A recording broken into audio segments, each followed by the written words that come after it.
I'm Bianca Miller-Cole. I'm a serial award-winning entrepreneur, best-selling author, and business mentor.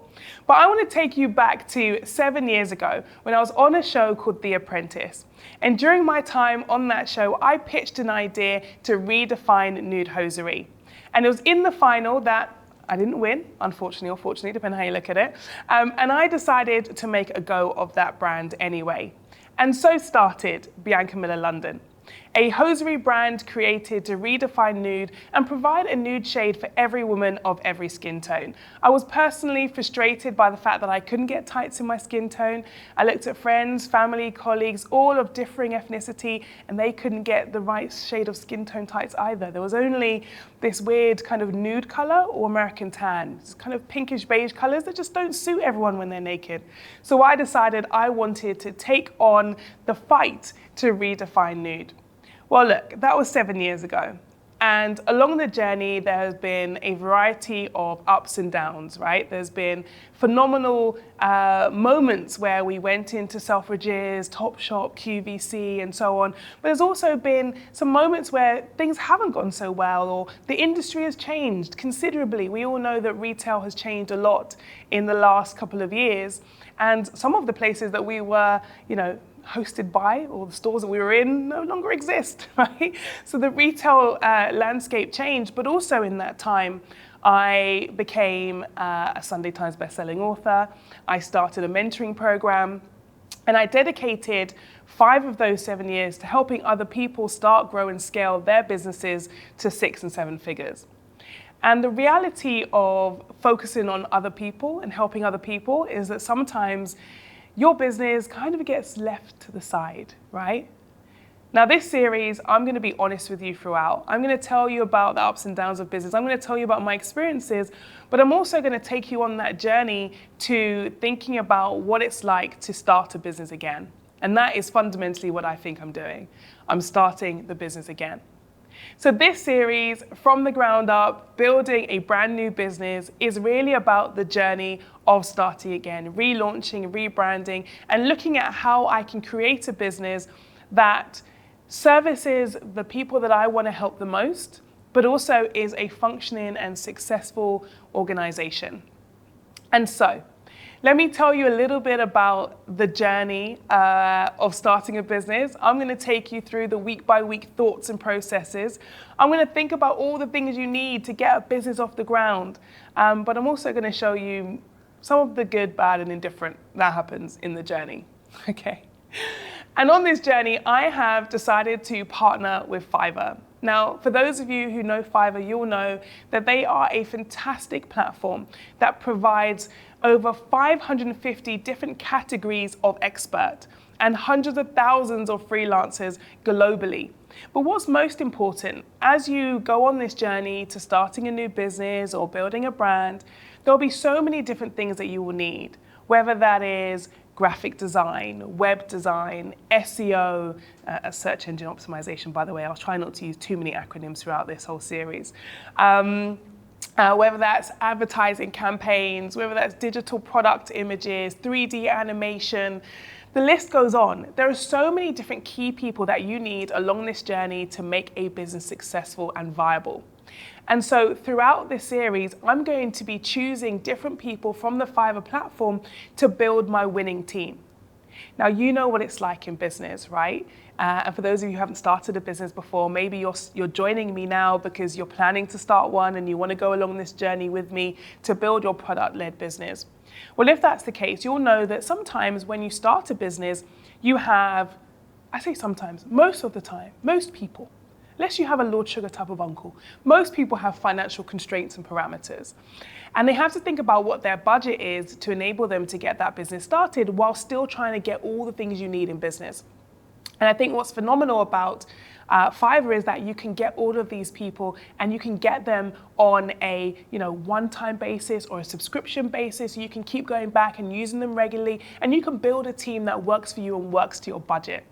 And that is what I'm going to be doing over the next 6 months, working on building a winning team to help me to relaunch, to rebrand, to really rebuild this brand. Now you might be thinking, okay, Bianca, all sounds interesting. Well, what is the brand? What are you going to do next?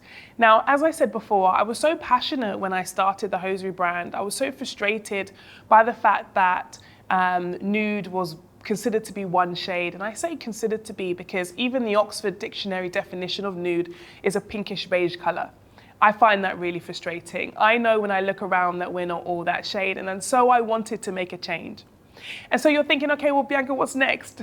I really enjoyed building that brand. I really enjoyed being called a women's wear visionary. I really enjoyed the impact that brand had on so many other different industries and other brands who started to redefine what nude meant. But as I started thinking about what it means to rebrand, to relaunch, I started looking at other problems. What are the other problems that I feel that women face? And more importantly, what are the other problems that I feel that I face that other women might also face? And for me, one of those things was skincare. Now, I've struggled with my skin from the age of about, let's say 14, 15, when puberty hits, right? And I struggled with my skin, and I remember going to my GP, my doctor, and saying, hey, I'm having these skin issues, can you help? And them saying, yeah, no problem, Bianca, here's some steroid creams and things that you can try out, right, that you can use. Or you could try the pill. My mum was not for that, by the way. And so I decided, I tried a couple of steroid creams, they didn't work. I waited till I was about maybe 18. I always had kind of side hustles growing up. I've always been quite entrepreneurial. I had a little bit more money to spend. And I went to a local salon, which was an expert salon with skincare. And they gave me a few suggestions. And both the doctor and the salon both said to me, Bianca, don't worry. This is hormonal.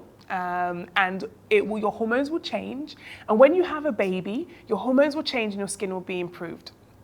Now, can you imagine telling a 19-year-old, 18 to 19-year-old that they should wait until they have a baby for their skin to improve? Seems ridiculous now I look back, but that was what was said. And I'm now 33 and still without children. So it's a long time to wait for my skin to change. And so I started thinking about what skincare looks like, what it currently means to most people. And at the time when I was thinking about relaunching and rebranding, I was in Thailand. I had started doing a juice detox. I started thinking about what I put on my body as well as what I put in my body. And I started looking at all the products that I have bought in the past, the things that I'd experienced. And a lot of those products were made with a variety of different chemicals and were not inspired by nature. You couldn't really decipher what the products were if you looked at the bottle, right? And I started thinking, what do I want my products to be?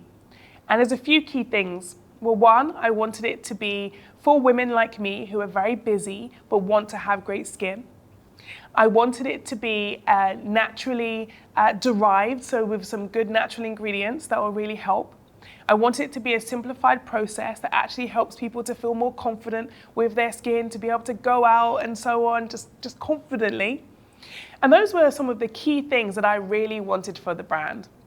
And so when you're thinking about building a business, building a brand, you need to think about identifying the key problems you want to solve. So who do you want to solve it for? What do you want to do? But also, what are your financial goals for success in that business? And so I decided to put a metric to it. I decided to create a goal.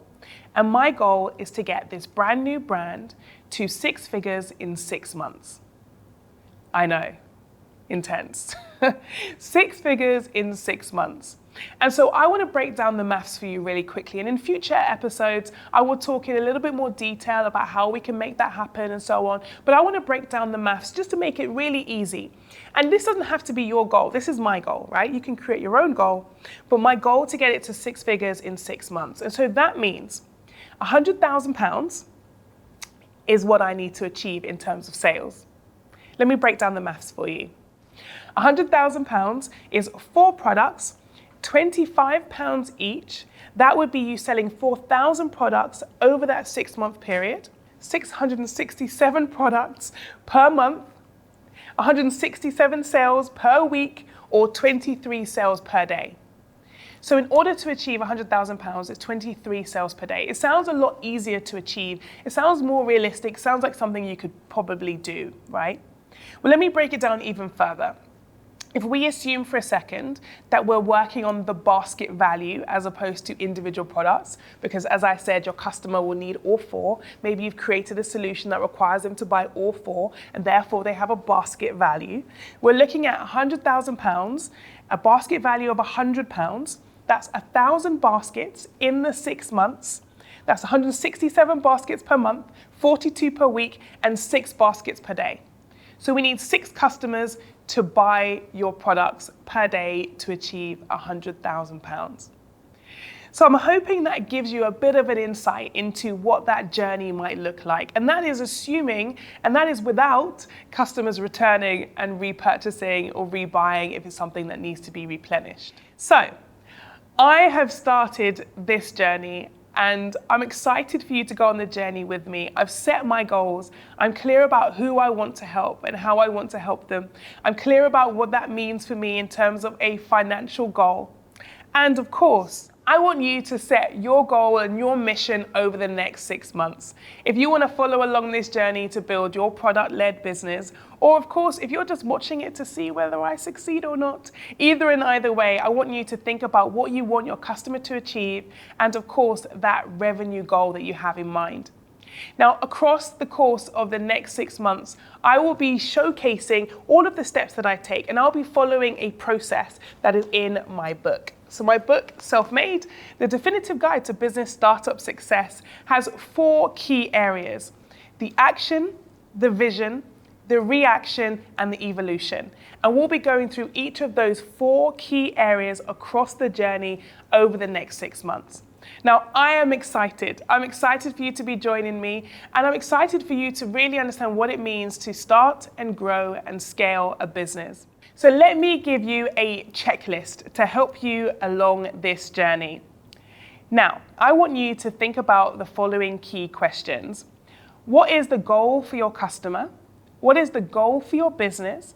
And how do you measure success? Without knowing what the goal is, how can you even know that it can be achieved? As Bill Copeland once says, and this is a quote taken from my second book, The Business Survival Kit, the trouble with not having a goal is that you can spend your life running up and down the field and never score. Thanks for tuning in. I'll see you next week for the next stage of From the Ground Up in association with Fiverr.